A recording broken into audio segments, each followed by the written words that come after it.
I've been back riding a little bit now, and my boot of choice that I have been using is the new Leatt 5.5. It's something that I'm really happy with, and especially when I'm riding, and we all know how important the boot is. You know, you have to be able to feel comfortable with a pair of boots and be able to feel the controls, work the controls, you know, and when you're standing on the foot pegs, and get a good comfortable feel.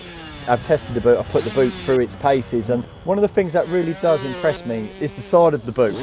Where it's so flat, you really do get a good feel for the bike, which is important to me. There's no side motion, so it's, you know, so it's a little bit more rigid. You know, when you do put your foot into this boot, it feels good, it feels comfortable.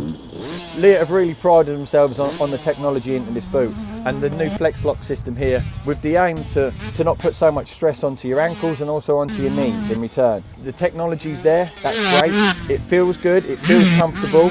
I can work the levers and controls on my bike. I can feel the pegs really nice, and it just really allows me just to have a good grip on the bike. You don't really think, oh, I'm wearing a boot, which is ideal.